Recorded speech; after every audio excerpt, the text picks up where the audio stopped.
Prepare for impact.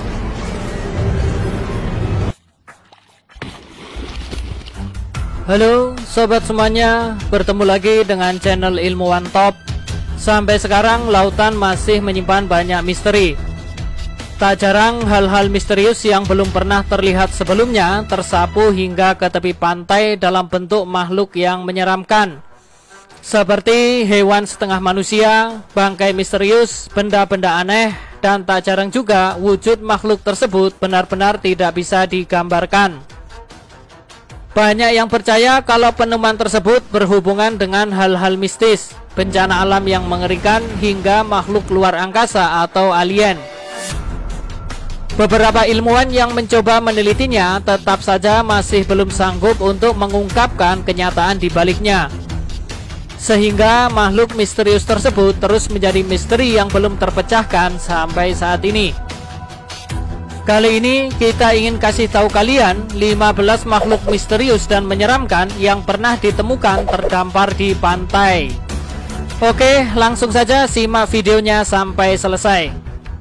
Tapi sebelum masuk ke inti video kita hari ini, kita ingetin kalian jangan lupa subscribe dan like supaya channel inovasi sederhana ini memberikan manfaat kepada semua orang. Bangkai ikan warfish. Ikan warfish juga disebut dengan ikan pita atau ikan naga laut. Ikan ini hidup di perairan laut dalam, sehingga jarang muncul ke permukaan. Di negara Jepang, ikan warfish disebut dengan Ryugu no Sukai, yang berarti ikan pembawa pesan dari kerajaan dewa laut. Kemunculannya jadi penanda akan adanya bencana alam yang dahsyat.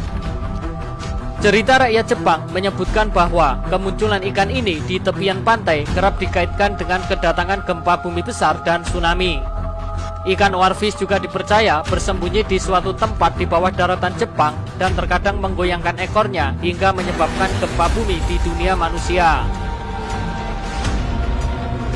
Menurut riwayat, seminggu sebelum gempa berkekuatan 8,9 skala Richter dan tsunami besar yang melanda pantai timur Jepang pada 11 Maret 2011, ditemukan banyak ikan warfish yang naik ke daratan pantai Jepang yang sebagian besarnya tersangkut di jaring para nelayan.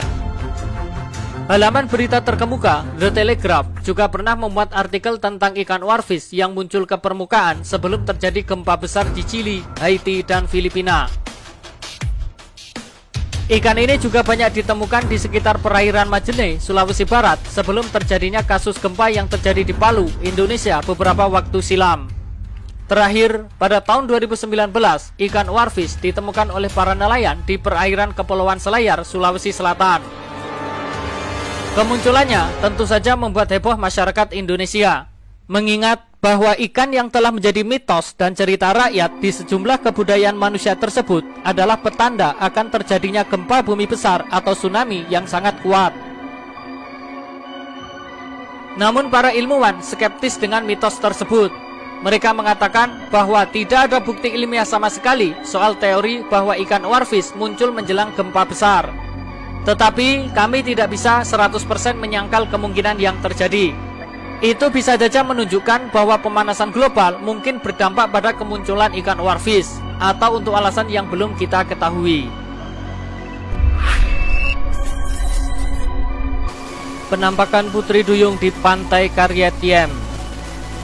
Putri Duyung adalah makhluk air dengan tubuh layaknya seorang perempuan dan ekor yang menyerupai ikan. Legenda tentang makhluk setengah manusia dan setengah ikan ini telah ada selama ribuan tahun sebelum Masehi. Kisahnya muncul pertama kali pada masa Assyria kuno, tentang seorang perempuan yang bernama Atargatis yang menceburkan diri ke sungai lantaran malu telah membunuh seorang penggembala yang merupakan kekasihnya.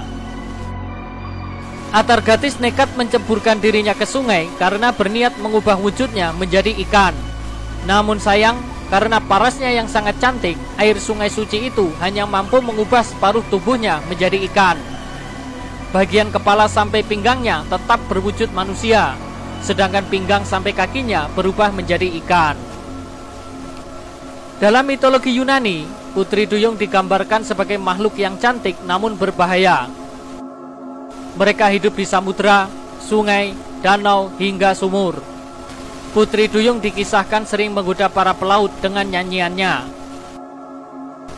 Mereka membujuk para pelaut untuk mengubah haluan atau datang ke pulau mereka dan kemudian memangsa para pelaut tersebut.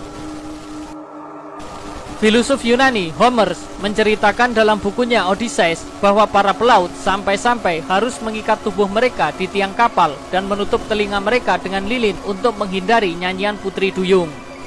Hingga saat ini, kebenaran Putri Duyung masih menjadi misteri. Kendati demikian, berbagai wilayah di dunia pada abad pertengahan melaporkan kian banyak orang yang melihat Putri Duyung, baik dalam wujudnya yang asli, fosil dan tulang belulang, maupun bangkai di pinggir pantai.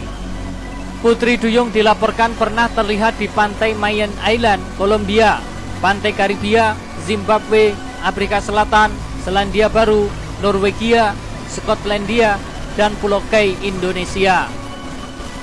Keberadaan Putri Duyung yang dianggap hanya cerita mitos dan hayalan belaka semakin terkuak saat penampakannya yang sedang berjemur di pantai Kiryat Yam Israel secara tidak sengaja tertangkap kamera milik salah seorang pengunjung.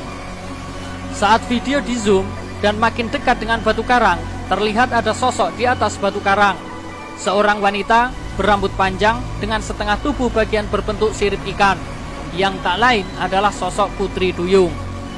Namun ketika kamera makin di zoom, ikan duyung tersebut berbalik arah, merayap dan masuk ke dalam lautan. Monster Loch Ness. Monster Loch Ness merupakan legenda kuno di Skotlandia yang telah berusia lebih dari 1.500 tahun. Makhluk ini diberi nama sama dengan tempat pertama kali dia terlihat, yakni di Danau Loch Ness, dataran tinggi Skotlandia. Monster Loch Ness digambarkan berleher panjang dengan punuk di punggung dan panjangnya mencapai 9 meter. Monster ini sering disejajarkan dengan hewan purba Plesiosaurus yang dianggap telah punah 60 juta tahun yang lalu. Berdasarkan sebuah literatur berjudul Life of Saint Columba karya Adaman, cerita mengenai monster ini dimulai pada 22 Agustus tahun 565 Masehi. Saat seorang rohaniawan bernama Saint Columba menolong orang-orang suku Pik atau penduduk asli Skotlandia kuno yang sedang diserang makhluk air raksasa saat mereka berlayar di sebuah danau. Dengan merapal doa dari daratan, Saint Columba pada akhirnya berhasil mengusir monster tersebut. Dan sejak saat itu, monster Loch Ness menjadi legenda hingga penghujung tahun 1900-an. Isu kemunculan monster Loch Ness kembali ramai dibicarakan pada abad 20 saat banyak orang mengaku melihat makhluk misterius tersebut. Di antaranya sebuah surat tua berusia sekitar 70 tahun yang ditemukan baru-baru ini di Arsip Nasional Skotlandia atas nama William Fraser, seorang kepala kepolisian Skotlandia.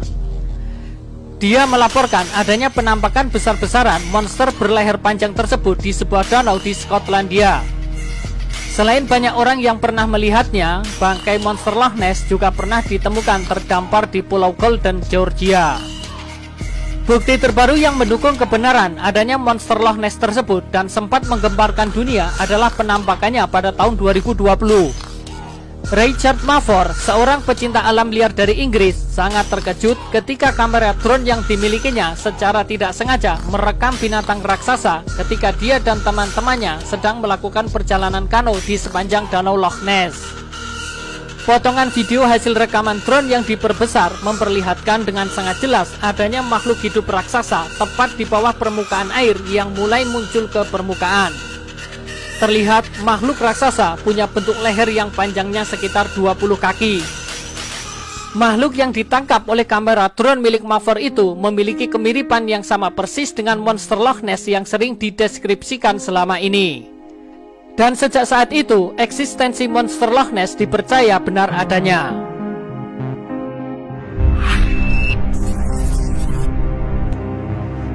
Bangkai cumi-cumi raksasa di pantai Maluku. Pada tahun 2017, warga Indonesia digemparkan